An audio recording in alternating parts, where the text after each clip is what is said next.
In this video, we're gonna explore why it's so freaking hard to stop people pleasing, how does this pattern develop, and I'm gonna share with you some secrets to break out of people pleasing and really just experience more genuine connections in your life. Hi, I'm Kai. I'm a recovering people pleaser, and it wasn't too long ago when I didn't understand boundaries. I felt so much guilt, so much exhaustion, overthinking, and resentment. And let me know if you resonate with any of these patterns. Like in my relationships, I always prioritize other people's needs, their emotions, while ignoring or minimizing my own. I didn't realize at the time I wanted to get everyone to like me, and I didn't know that there's a difference between having to be nice versus choosing to be kind. And I was playing this losing game, like trying to get everyone to like me while making sure no one ever feels disappointed towards me. And that came with a very big cost. And what it really costed me was my precious time, my energy, and also the more that I said yes and I couldn't say no, the more that I was kind of neglecting and taking away energy and time from my own responsibilities, right? Taking away from relationships that are more meaningful to me, that I wasn't able to put in the time, the energy, and the effort as I was getting pulled in all these other areas that I just didn't have the courage. I didn't know what to say, and my guilt, my anxiety was too much for me to break out of this pattern. And right, like there's so many videos here on YouTube about stop people pleasing, but I don't think any of them really covers these two lenses to look at our people pleasing. One, it is through the lens of developmental psychology. How do we develop this people pleasing persona in our child healing approach?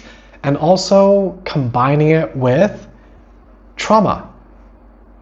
How this people-pleasing pattern, this personality, stems from one of our activated trauma responses, the fawn response. So maybe like me, it wasn't easy growing up. Sometimes it felt like children raising children. We might even have to become the parents of our parents at times, especially when it comes to emotional support, right? So these patterns of people-pleasing can come out of early childhood experiences where your safety depended on managing your caregiver's emotions, their needs, and our caregivers might have been unpredictable, even emotionally unstable. You learn that pleasing others is the only way to prevent maybe conflict or even abuse. And you learned at a very young age, right? A people pleaser struggles with setting boundaries. You learned at a very young age that setting boundaries meant emotional abandonment, rejection, or once again, right? You saying no, you having your limits, this might put you to physical danger even. Maybe growing up, your own needs were constantly dismissed, punished whenever you express them. And also, maybe when you're a child, you are expected to function as emotional support for your parents, for the other adults in your house. With these relationship dynamics that persist, it really wires our operating system. You can think of it in terms of attachment system, our nervous system. We develop a very sophisticated threat detection system where we're continuously scanning for other people's needs, their emotions, and potential displeasure, right? And that's why it's so hard for a people pleaser, right? To struggle when other people are not pleased with us, they're disappointed even, and we're constantly trying to take care of their emotions. And I mentioned earlier in this video how this manifests in our adult life in our relationships, right? We're terrified of disappointing others. The slightest hint of a disapproval, right? It's a big distress for us. That's way too big for what's actually happening, right? You might feel terrified, right? When you're not able to please others. You might provide excessive emotional labor in your relationships, very one-sided, and you struggle knowing what you like, what you want, what you need. And even when someone asks you, well, what do you want to do? What do you need right now? It's hard for you to answer.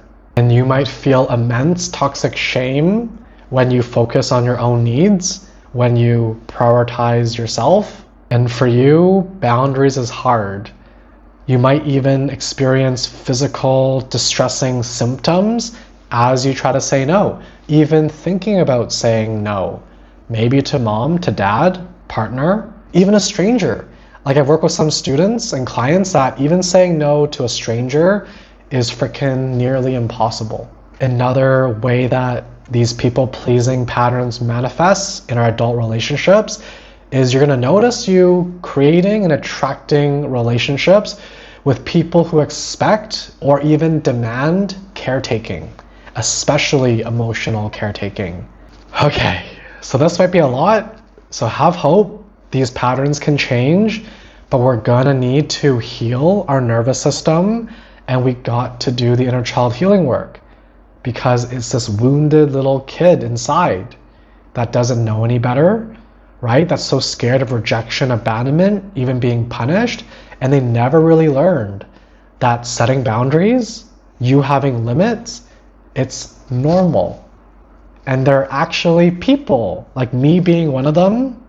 If you ever tell me your boundaries, your limits, I'll respect that. I'll even say, thank you for letting me know. So these patterns, they definitely don't change overnight. So please be patient and kind with yourself. And some tips for you is to realize that having to be nice is not the same as choosing to be kind.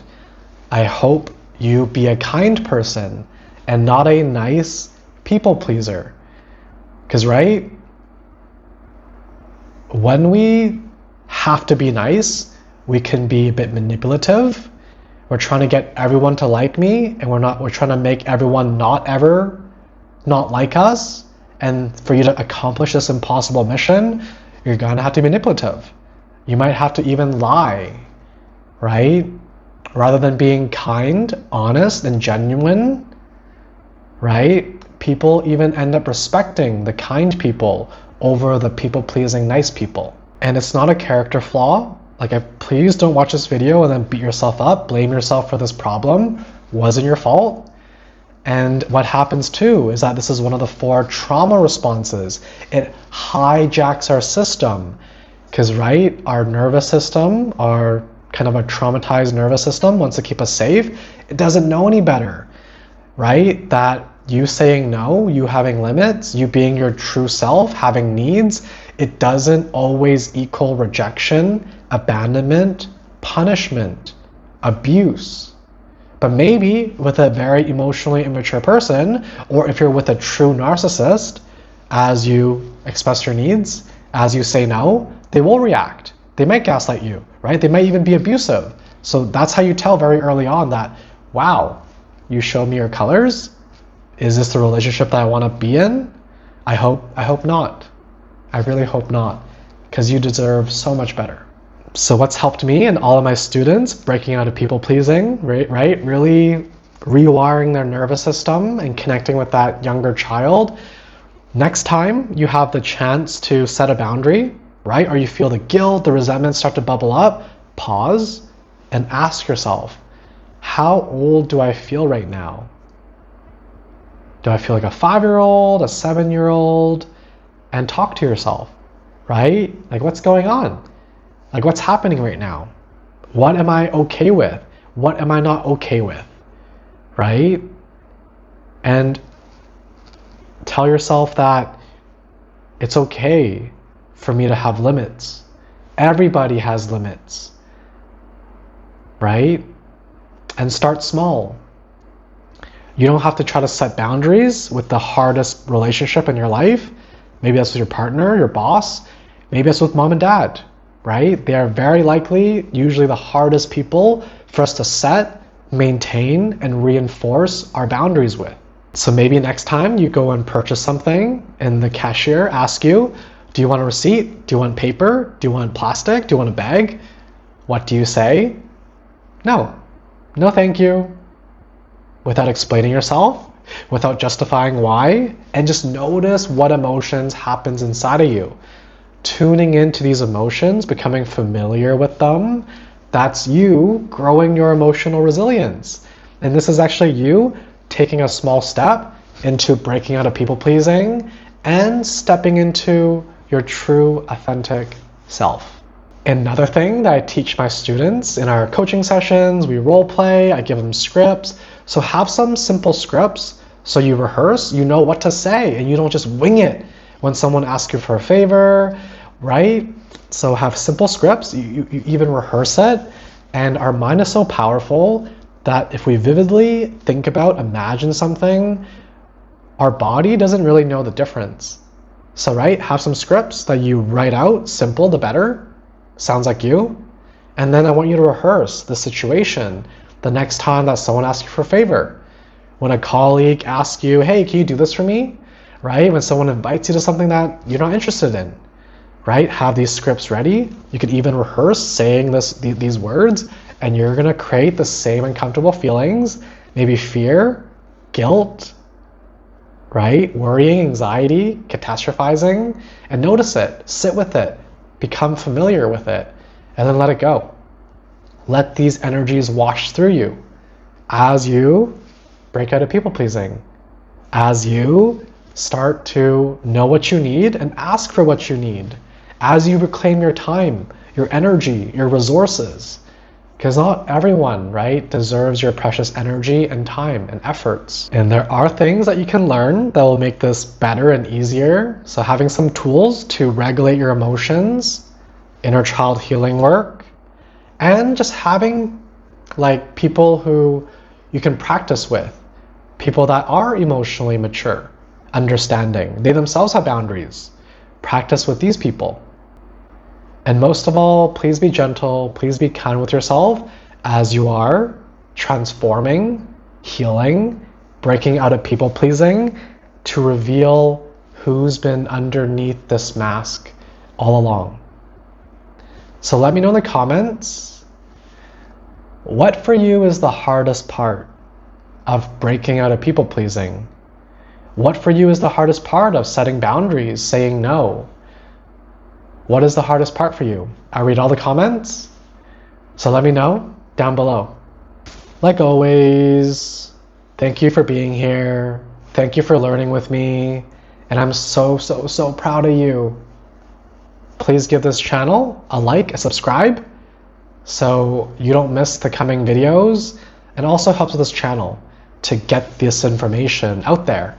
I would love to live in a world with less people pleasers, having to be nice, and more authentic, kind, powerful people. Wouldn't that be quite the world to live in?